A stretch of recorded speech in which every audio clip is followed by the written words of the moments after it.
On the night of August 20th, 1989, in one of Beverly Hills' most luxurious mansions, two men walked away from the bodies of their parents alive. They'd walked in as privileged sons. They would leave as accused killers. Was this the cold, calculated murder of wealthy parents by entitled sons?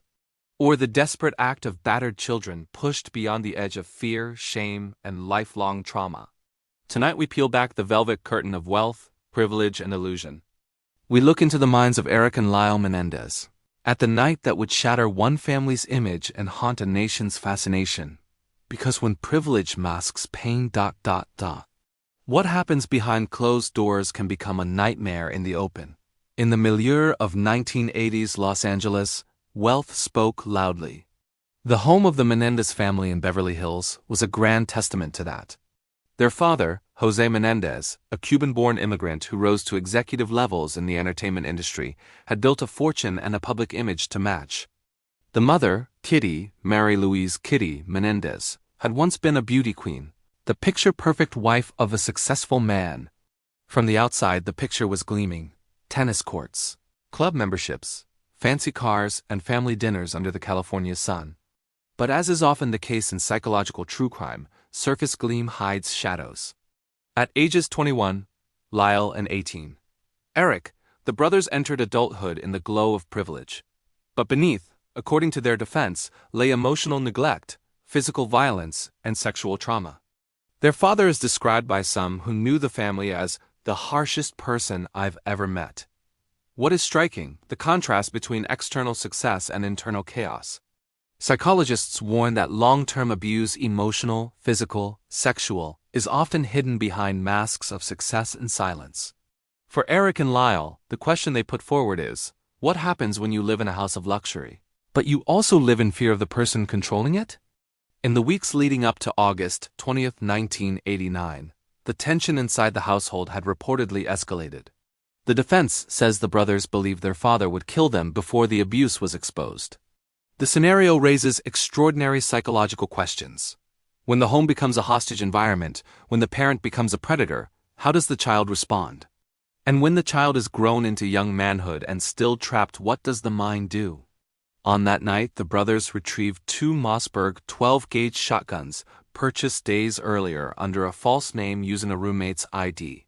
In the den of their mansion, their parents were shot multiple times so brutally that the initial investigators believed the killings were a mob hit rather than a domestic patricide. Jose was shot in the head and body. Kitty suffered massive gunshot wounds and was later found crawling or attempting to flee. Lyle made the 911 call. "Somebody killed my parents." He cried, but the staged alibi, the house, the movie tickets the brothers bought earlier began unraveling. In the months after the murders, the brothers spent lavishly hundreds of thousands of dollars.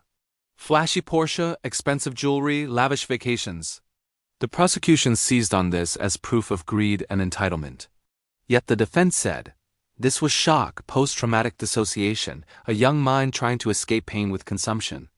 If we look at the defense's story, that the father had sexually abused Erik, ages 6 to 18, and Lyle, ages 6 to 8, that their mother ignored or enabled, that the children lived in terror of exposure or annihilation, then the murder becomes not simply a crime of greed, but a catastrophic collapse of identity, control, and survival, a psychological breaking point. The question this raises, is murder ever self-defense? Psychologists would say, if the threat is perceived as imminent, real, and existential, yes, the defensive brain may flip into survival mode. The trials of Erik and Lyle became cultural phenomena. In the first trial, 1993, each had separate juries.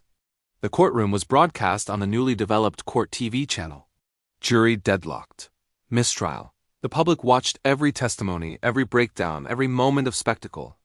Prosecution's narrative. Two privileged young men, tired of daddy's fat wallet, premeditated murder to collect a multi-million-dollar inheritance. Defense's narrative. Two young men, terrorized by a tyrannical and abusive father, in a decaying family structure where the home was a prison. They acted in fear of being killed, secret exposed, life destroyed. Lyle testified he confronted his father about the abuse of Erik. They believed their father would kill them.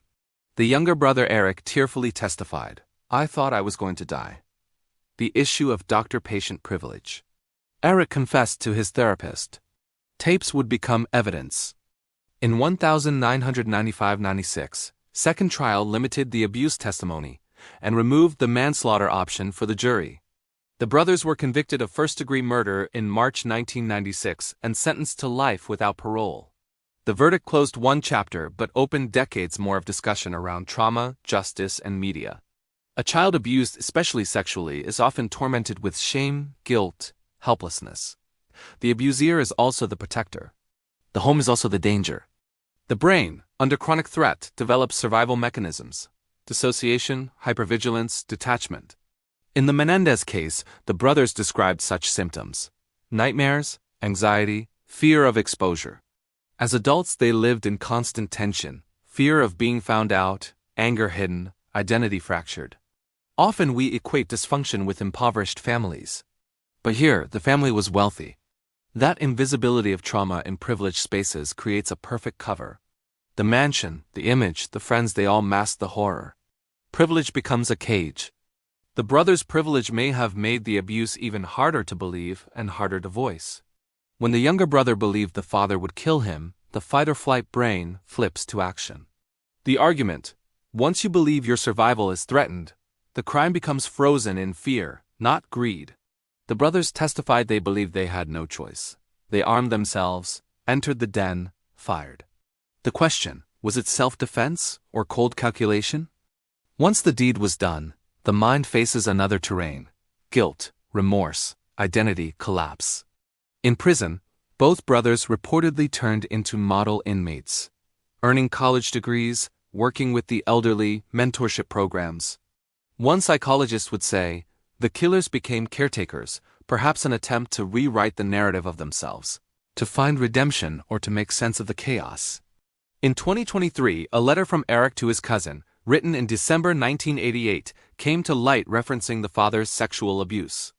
Also, a former member of the Latin boy band, Menudo, alleged he had been sexually abused by Jose Menéndez in the Ijobaling Este. These revelations reignited public interest and questioned if the original trial had ignored crucial testimony. In May 2025, a Los Angeles County judge sentenced the brothers to 50 years to life, making them eligible for parole under youthful offender laws. But the controversy continues. The current day opposes their release, citing shifting stories and lack of full responsibility. Netflix series, documentaries, podcasts. The Menéndez story has re-entered the cultural consciousness. On TikTok, fans debate: villains, victims, a little of both? This raises ethical questions. Are we sensationalizing suffering? Are we building new narratives over trauma? The case remains a mirror for our fascination with crime, childhood, and the broken promise of the American dream. Can they both be true? The brothers were children of wealth, but also, they say, children of terror. Psychological reality rarely allows neat binaries. If a victim of abuse becomes the abuser or takes lethal action, how do we judge? Is the scale of trauma ever visible in wealth? Does it matter that the victim also carried privilege? The defense framed it as self-defense, imminent threat, lifelong fear, no choice. The prosecution framed it as greed, purchase of weapons, spending spree, entitlement. Psychologically, the mind under threat may rationalize homicide as survival. But legally, self-defense requires the threat to be immediate and the force reasonable.